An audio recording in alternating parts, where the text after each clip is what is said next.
And joining us now is Janusz Michalik, ESPN and TVP sports commentator. Hello and welcome to TVP World. Nice to be here. So let us begin with the basic question. Like after 2 defeats and a draw at the end against France, do you believe that changes are necessary? Well, I think they started with this tournament. I think Coach Probierz got the benefit of the doubt. Ironically, as a player, I always wanted to win. In Qatar, we got out of the group, but I think the nation wasn't proud. I think the fans weren't proud of the performances. So here, we didn't get the results because 1 point is not all that much. But obviously, I think the way we played, I think we can be proud of that performance. So the future is bright. I sound like a president. The future is bright, but yeah, the results will have to come a little bit quicker and faster. We have a chance to see the team in 2 months' time against Portugal, Croatia, and Scotland. So I think the pressure is going to be on them. But for now, I think I was proud of that performance. I enjoyed watching it because sports are about entertainment as well.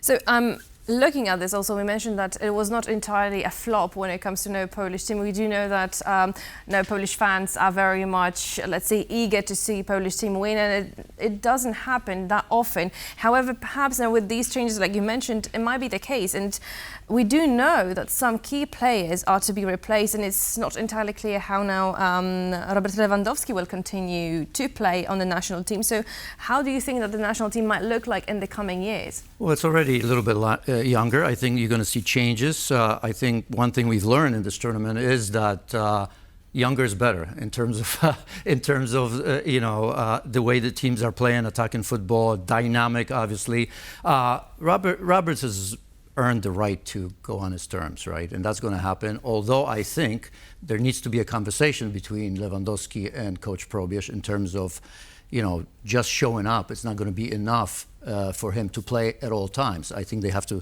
come to terms that there may be some games that he's going to start from the bench. And, he's 36 years old. So, I mean, it's coming.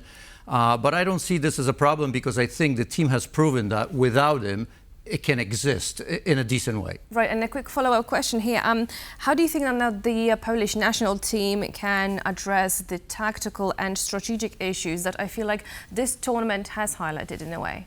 Yes, everybody talks about higher tempo, how to play, but it's still a decision of intelligence, how quickly you make those decisions on the pitch, and you have to find players that can think that way.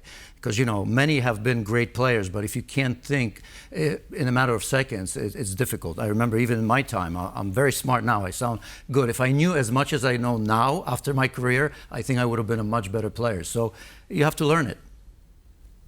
So now, overall, there is a question of changes, right? How do you think the team is going to look like in the next couple of years, given that some players might actually decide to retire after a while? Do you think that these changes are going to be evolutionary in nature? They need to be. I mean, there won't be a revolution, I don't think, because I don't think we can afford to do that. Obviously, the young players need to be surrounded by some experience, which we still have. Obviously, we're very deep in a goalkeeping position, as we saw yesterday without Szczęsny, so we don't have to worry about that. But I think stability is important. So, it has to be strategic. How do you introduce a younger player and how do you surround him with that experience? So I don't think it's going to be an issue. But again, I mean, we're here lovey-dovey about this performance. The bottom line is 1 point, we're going home. So I think, with everything, results matter in sports, but I think the first impression against the Dutch was pretty good. The last impression against a great French team, one of the favorites, was very good. The part in the middle, Austria, the team that we should not be losing like we did. So I think the mistakes were made there by the manager of the team. Well, I think the coach Probierz said that he's not going to change the way he wants to play, which is open in a way and brave. He wasn't brave in that game. He made a mistake. He went, power against power. Where against Austria, I think you have that intelligence that we're talking about, the younger players. I would have played differently. I think maybe quietly he would agree with that. I'm not so sure, but certainly it was a different performance. And again, Austria is good. We knew about it, but it's the first time they've beaten us in 30 years. It's a team on our level, I think, and I hope he regrets, and the players as well, of course. Coach doesn't play, but I hope he regrets that.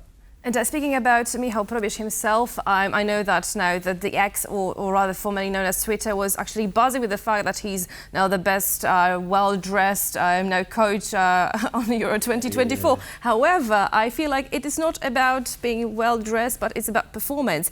And we already know that Michał Probierz will stay on the job. So do you think it's a good decision? I mean, one of the biggest problems in recent years have been high turnover rate for coaches. Yeah, stability. We knew that ahead of the game. I think he found language with the players. We all know that it was difficult under Fernando Santos and previous coaches. I think he's earned the benefit of the doubt. So overall, what do you think lies ahead? Not just in terms of these evolutionary changes, but also perhaps modifications in the way that the player pool is being created. Do you think that requires any sort of changes to the way it actually works? Sweating bullets here. The deeper conversation, I think, in terms of younger players, I don't think we have enough time. Obviously, that needs to be addressed. Money is important in football, and I think it needs to come in. And no coincidence that these great nations that put a lot of money into their teams, into their squads, into the development of younger players, benefit. So we have to be real here and understand that. But that obviously takes a long time. And football and sports is about now. So we're giving them the benefit of the doubt. I think you have to rebuild slowly.